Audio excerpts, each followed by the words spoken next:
ఇట్లా నేనేం కొత్త కాదు కాబట్టి మీకు నేనేం కొత్త కాదు కాబట్టి.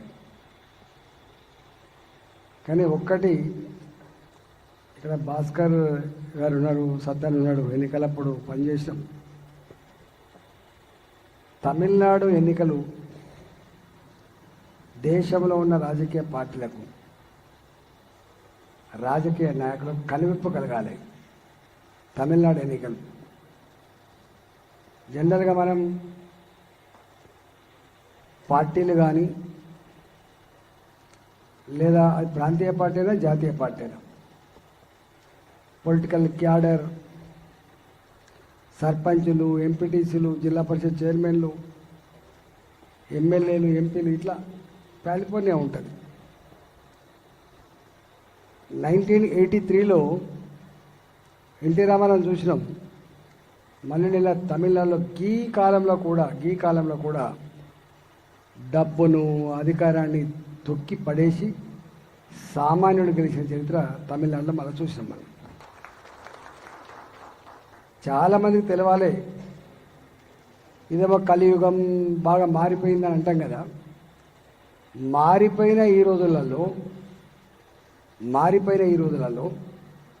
డబ్బులు ఇస్తే కానీ ఓటు వేయరు అని చెప్పి మాట్లాడుకుంటున్న ఈ రోజులలో 20 కోట్లు, 50 కోట్లు, ఎంపీ అయితే 100 కోట్లు ఖర్చు పెడితే తప్ప ఎన్నికల పోటీ చేయలేమని చెప్పి దిగాలు పడ్డ ఈ రోజులలో అక్కడ విజయన్ తన డ్రైవర్ కొడుకు సామాన్యుడు విజయకేతనం ఎగిరేసిండు. రూపాయి లేదు వాళ్ళ దగ్గర, డ్రైవర్ కొడుకు. అంటే దీన్ని బట్టి మనకు అర్థం కావాల్సింది ఏంటంటే, ప్రళయం వస్తే ఎట్లా ఉంటుంది, ప్రళయాన్ని సృష్టించే శక్తి ఎవరికి ఉంటుంది? ప్రజలకు మాత్రమే ఉంటుంది. గుర్తుపెట్టుకోండి, నాయకులకు ఉండదు. ఏదైనా సందర్భం వచ్చినప్పుడు దీన్ని రెక్టిఫై చేయాలి, ట్రాక్లు పెట్టాలి, మళ్ళీ ప్రజాస్వామ్యం నిలపాలి అని చెప్పి కనుక నేను అనుకుంటే ఆగదు. అది పార్టీలు అనుకుంటే కూడా ఆగవు. ఆపగలిగే శక్తి, సత్తా ప్రజలకు మాత్రమే ఉంటుంది అనేది మరోసారి ప్రూవ్ అయింది. ఇక్కడ పెద్దలు కొంతమందికి టీడీపీ ఆవిర్భవించినప్పుడు చిన్న పిల్లగాని పెద్ద అంత అవగాహన లేదు. కానీ వట్టివట్టోళ్ళు 294 సీట్లల్లో 294 సీట్స్ ఎన్నికలైతే 245 సీట్లో ఎంతో గెలిచినట్టుంది అన్నాడు ఎన్టీ రామారావు గారు. ఒక్కొక్కరి మెజార్టీ 50,000, 60,000. పెద్ద పెద్ద మంత్రులు, స్పీకర్లు కూకటి వెళ్తే కొట్టుకపోయింది ముఖ్యమంత్రులు. అంటే ఎందుకంటున్నా ఈ మాట అంటే, రాజకీయాలలో డబ్బులు శాశ్వతం కాదు, ప్రలోభాలు శాశ్వతం కాదు. ప్రజలు కనుక ఒకసారి మనసు మీద తీసుకుంటే మార్పు చేయగలిగే శక్తి, సామాన్యుని కూడా గెలిపించగలిగే సత్తా ప్రజలకు ఉంటుందనే విషయం మనం మర్చిపోవద్దు. మీరు అంటారు సర్పంచ్ ఎన్నికలప్పుడు ఇట్లయితుంది, ఎంపీటీసీ ఎన్నికలప్పుడు ఇట్లయితుంది. మనం పోయి వాళ్లకు రెచ్చగొడతా అంటాం, మనం పోయి ఆఫర్ చేస్తాం, వాళ్ళు అడగరు. ఈ అందరు ఇచ్చిన కాబట్టి అడుగుతారు వాళ్ళు. ఆయన ఇచ్చిపోయింది కదా బిడ్డ, నువ్వు ఆయన ఇస్తావని చెప్పడతారు. ప్రజలు వాళ్ళంతా వాళ్ళు అడగరు. జనరల్ చూసుకుంటారు. మనం గజ్వేల్ ఎన్నికలు ఉన్నాయి, మనం పైసలు ఇచ్చినామా? మనం ఏమి ఇవ్వలే. 70,000 ఓట్లు ఇచ్చింది. అంటే ప్రజలు ఏమనుకున్నారు? మార్పు కావాలని కోరుకున్నారు. కాకపోతే ఏమైంది, ఆ 42 గంటల ముందో 72 గంటల ముందో మళ్ళీ ఆయననే వస్తాడు, మొత్తం మీ R&R కాలనీలలో ఏమేమి బాకీలు ఉన్నాయో అవన్నీ ఇస్తామని చెప్పి ఫాల్స్ ప్రామిస్ చేసి చెక్కులు ఇచ్చి, డీడీలు ఇచ్చి, లేకపోతే బడ్డీ మీ సంగతి చెప్తామని చెప్పి, ఆ 18 years దాటిన వాళ్ళకు కూడా మీకు అందరికి ఇస్తామని చెప్పి, రేపు మళ్ళా ఈయన ముఖ్యమంత్రి అయితే రేపు పెట్టిపోతారని చెప్పి భయపెట్టిస్తే నిజమే కావచ్చు అని చెప్పి టక్క అటేసారు. ఇన్ని వేల కుటుంబాల భూములు గుంజుకున్న ఆ కుటుంబాలు ఓట్లేసినా మనకు బోల్డని ఓట్లొచ్చు. అంటే అట్లా భయపెట్టించింది కాబట్టి నిజమే అని చెప్పి భ్రమలో ఉన్నారు తప్ప ఇంకా కొంచెం అయితే కథమేనే, కొంచెం పట్టుబడితే కథమే అవుతుంది.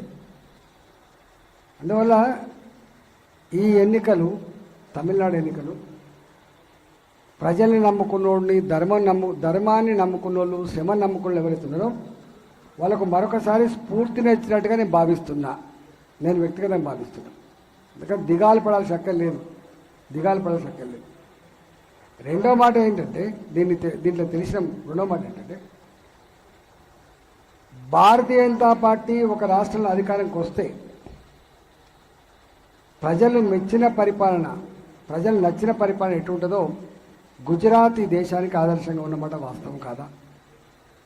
ఆ తదుపరి రెండవ రాష్ట్రం మధ్యప్రదేశ్ వాస్తవం కాదా? 27 సంవత్సరాలుగా ఒకటే పార్టీ అధికారంలో ఉండి మళ్ళీ ఎన్నికలకు పోతే గుజరాత్లో 27 సంవత్సరాల తర్వాత కూడా మళ్ళీ భారతీయ జనతా పార్టీ గెలిచింది, గుర్తుపెట్టుకోండి. అంటే 27 + 5 ఎంత? 32 ఏళ్ళుగా ఒకటే పార్టీ అధికారంలో ఉంది.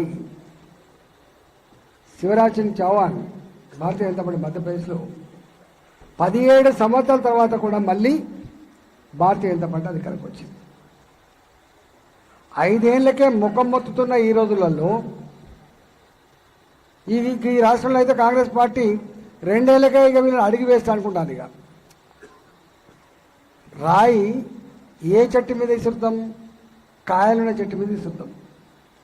నడిచేదినే పొడుతాం, ఇచ్చే అమ్మనే అడుగుతాం. కానీ ఈ సర్కారు మీద మనకి ఏం అభిప్రాయం ఏర్పడేది?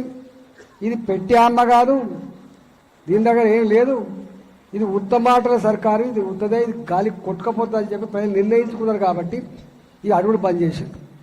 అడుగుడు బంద్ చేసి కొద్దిమంది కోట్లకు పోతాను. ఇక మా పిల్లల ఫీజు రియంబర్స్మెంట్ ఇస్తావా లేదా బిడ్డ, మా రిటైర్మెంట్ బెనిఫిట్స్ మాకు డబ్బులు ఇస్తావా లేదా బిడ్డ చెప్పి కోర్టుకు పోయి తెచ్చుకుంటాను తప్ప ఎవ్వరు కూడా పొలిటికల్ లీడర్ దగ్గరికి పోయి ఓ దరఖాస్తు పెడతానో, ఓ ముఖ్యమంత్రికి లెటర్ రాస్తానో, ఓ ప్రెస్ మీట్ పెడతానో, ధర్నా చేస్తానో వస్తుందని నమ్మకం ఉందా? మీరు చెప్పండి. లేదు. అంటే 2 ఏళ్లకే ముఖం మొత్తుంది ప్రజలకి. 2 ఏళ్లకే ఈ సర్కారు మీద ముఖం మొత్తితే అస్సాంలో 10 ఏళ్ల తర్వాత కూడా మళ్ళీ 3వసారి అధికారం కట్టబెట్టినటువంటి ప్రజలు, అస్సాం ప్రజలకు ధన్యవాదాలు. ఇలా ఆయన మళ్ళీ 3వసారి ముఖ్యమంత్రి అవుతున్నాడు. అంటే భారతీయ జనతా పార్టీ ఉన్న కాడ ఎట్లుందో మీరు చూడండి. అదే బెంగాల్లో ఇంతకుముందు రంజిత్ మోహన్ చెప్తుండు, నేను పోయినాను, మేము కూడా పోయినాం 2-3 సార్లు. అంటే ఎక్కడైతే ప్రజాస్వామ్యాన్ని కథం పట్టిస్తారో, వ్యవస్థల్ని కథం పట్టిస్తారో, వాటి ప్రోటోకాల్లే కూడా చేస్తారో, నేను అనేటువంటి అహంకారంతో కుటుంబ పాలన కొనసాగిస్తారో, నియంతృత్వ పాలన కొనసాగిస్తారో, ప్రజల మీద హింస ప్రయోగిస్తారో, నేను అనే భావన వస్తుందో అట్లాంటిది చెల్లదని చెప్పినటువంటి ప్రజలు ఎవరు? బెంగాల్ ప్రజలు చెప్పారు. స్కీములు లేవంటే స్కీములు ఉన్నాయి, పరిపాలన ఉన్నది, కానీ నియంతృత్వం ఉంది.